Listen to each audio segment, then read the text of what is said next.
far as a local meter to represent in the area. I really don't know, to be honest with you. And so you purchase 105/8, which is the most common Yes, it is. meter that we use in the city.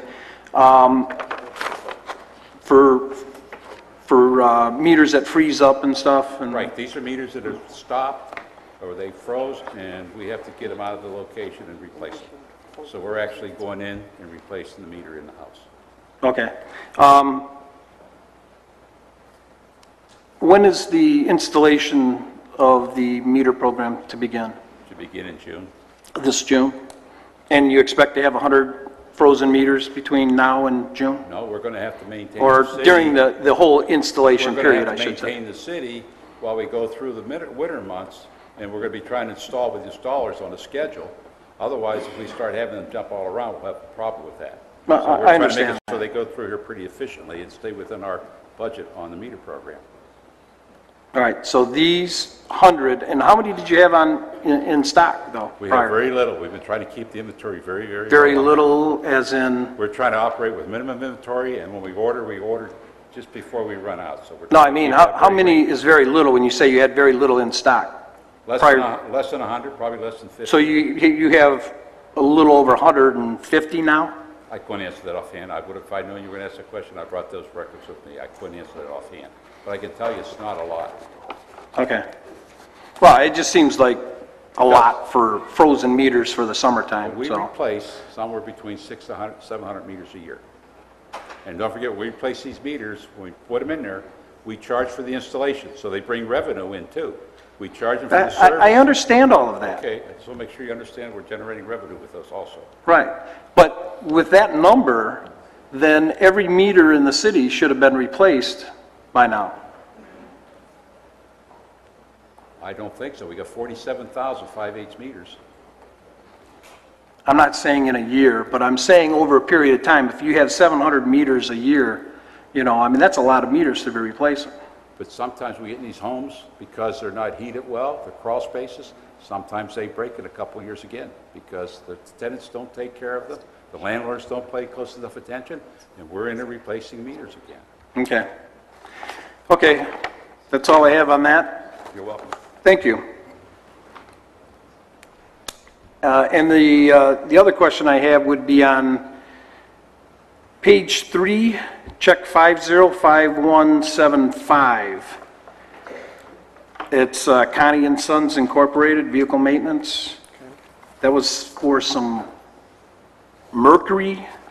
Ford Mercury steering wheels, 17-inch steering wheels. Okay. What do those go to? I'll have to get Ben Neighbors. I don't know if he's in the audience or not. Oh, there he is.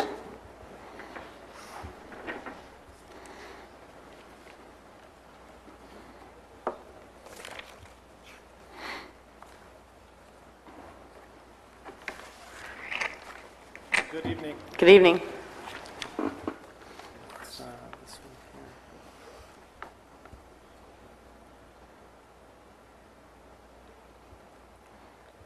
Yeah, more than likely, that is probably hubcaps or miscellaneous wheel products for police cars. I believe it says Ford.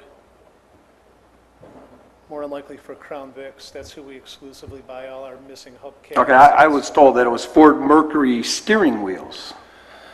So that would not be, that could be steering wheels for the Crown Vics? No, that wouldn't be steering wheels. We wouldn't be getting them from Connie and Sons. They're basically all to do with tires, hubcaps, rims. That So kind of stuff. replacement for ones that fall off the cars and stuff? Yeah, usually it's for scout cars, Crown Vics, Fords. I could find out exactly what that says and let you know what it is, but more than likely that's probably factory equipment. A lot of times we can get them from them instead of having to go to the dealer, and we save money. Right, makes sense. Yeah. Okay, thank you. You're welcome. Thank you, Madam Chair. Any other discussions? Any other discussion regarding the list of bills? Madam Chair, Mr. Sadowski? Neighbors. Mr. Stevens? If it's listed for steering wheels, if airbags were deployed, they may actually have to replace the entire steering wheel for it, and not just replace the airbag. I don't think our Scout cars actually have hubcaps on them. No, but he said that wouldn't be the case for Connie and Sons. Okay, all right. They buy hubcaps from them, so. Okay, very good. Any other comments? Seeing or hearing none, I'll call the question. Mr. Liss? Yes. Mr. Warner? Yes. Ms. Vogt? Yes. Mr. Stevens? Yes. Mr. Sadowski? Yes. Mr. Green? Yes. Ms. Comartin? Yes. Mr. Buckamino? Yes. Camp, yes. The motion passed unanimously. Item number 8, budget expenditure report. Motion to receive and file. Support. Motion by Mr. Liss, support by Mr. Green. Any discussion? All in favor? Aye. Those opposed? The budget report's been received and filed.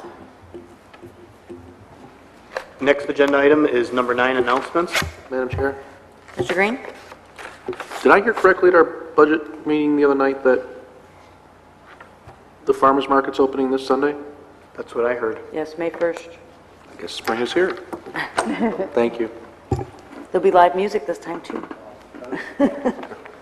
Madam Chair. Ms. Vogt? Thank you, Madam Chair. Starting this Friday and continuing through Sunday, May 8th, the Lions will be collecting for white cane. So if you see the guys out with the white cane, the little cup attached, please dig in whatever change you have. We do not, in Warren, do not have the big fundraising we used to have with our bingo, so we're having to rely on donations more and more. Our collections go back into the community. We help with eyeglasses, with hearing aids, with ramp building, as we did this past weekend or so. So any change, a dollar here, dollar there, everything would help. Again, that's the Lions White Cane. Thank you. Any other members? Madam Chair, Ms. Comartin? a memorial mass was held April 25th for a very sad and tragic loss of one of our residents, Kevin Eugene Swain, a loving husband of Elaine, father of Matthew and Marshall, a friend to many, and a neighborhood spokesman for his neighborhood. He was a coordinator. He also was a GM affiliate. He died on April 16th, 2011, at a young age of 46. Everybody is trying to get together some memorial contributions will be appreciated to establish a trust fund for Kevin's 2 young sons. If you could please contact Wojcik Calcaterra Funeral Home, and also I'm going to try to get all the information over to our council office at 586-258-2060. I will have all that information transferred over so we can try to, support his family in this really hard time.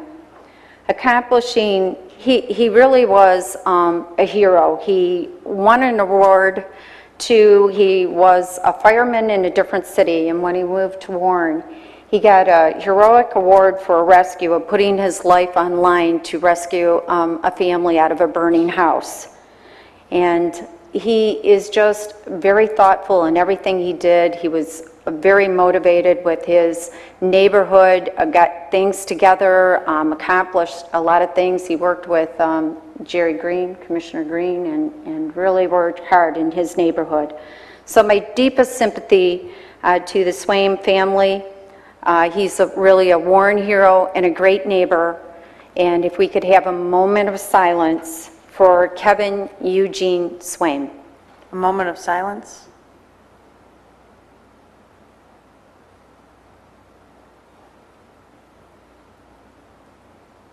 Thank you, Madam Chair.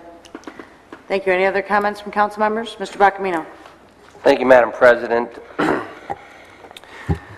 I just want to make an announcement that the Veterans Memorial dedication, there will be one at the historic Warren Union Cemetery this year, and it will be in June 17th, and I know that's a little ways off, but I know that's most schools end that same week, so if any teachers are watching, maybe they could pencil that in, and somehow the history teachers or somebody could get the kids out there if you're interested in it. There will be Friday, June 17th from 2 to 4, and the 5th Michigan Regiment Band will perform Civil War era music dressed in traditional garb of the period on vintage instruments, so that's kind of a unique experience, especially if you bring out the children. It is open to the public. It is being sponsored by the Village Historic District Commission, the Warren Historical and Genealogical Society, Mayor James Fouts, and State Senator Stephen Beda. Again, 11 Civil War veterans have been identified in the cemetery, as well as veterans from World War I and World War II. So it's a good opportunity for any parents out there. You're wondering what to do that first Friday when school's out, or teachers out there, if you want to come take notes and then bring them back in the fall when school starts again. It's a good way to make history real to students when they can actually honor and see the grave sites, and as we just did, maybe even do a moment of silence and be involved in this reenactment. But Friday, June 17th, put it on your calendar. Thank you. Any other council members? Yes, Madam Chair. Mr. List. Thank you. Today is April 26th, and it marks exactly the 25th anniversary of the disaster in Chernobyl, Ukraine, which was then part of the Soviet Union. It occurred at 1:23 a.m. their time, and it's perhaps the worst nuclear accident that ever happened in the world. Now it's being shadowed by the nuclear accidents in Fukushima. The radioactive fallout was not detected or not advertised in the Soviet Union until 36 hours later. The local town that actually housed the plants, Pripyat, wasn't evacuated or started evacuating until 36 hours later. Meanwhile, in Kiev, a city about 60 kilometers away, about 45 miles away, they went on with their May Day parade, unaware of the fact that a radioactive cloud was coming over their heads and irradiated literally millions of square acres of land, which today is not inhabitable and may not be inhabitable for another 20,000 years. I'm not going to ask for a moment of silence for the victims. I'm going to ask that people go to donate money to an organization that does a lot, and it's a local organization. A lot of people here from Warren are members of it, called UCARE. It stands for the Ukrainian Children's Aid and Relief Effort, and also to find any charitable groups that assist the victims of the Fukushima nuclear disaster. UCARE is a 501c3 organization. That means it's been recognized by the U.S. government as a charitable organization. Its focus is on the children of Ukraine, mostly orphans, and it does help, but it is not solely concentrated on the victims of Chernobyl. You can go to www.ucareinc.org, and there are instructions there on how you can donate money. And in fact, they're soliciting funds right now for the summer camp sponsorship. And I'd also like to thank the Ukrainian Cultural Center that had its memorial observation of the Chernobyl disaster a couple weeks ago. It was well attended, and was also attended by dignitaries from the Japanese community. Thank you very much, Madam Chair. Could you repeat that site? I didn't get it. Yeah. Thank you. The address, the link is ucare, ucareinc.org. Thank you. Thank you. Any further comments from council members? Madam Chair? Mr. Sadowski. On behalf of St. Sylvester's Church, I'd like to thank everybody in the community who came out to the fish fry over the Easter season.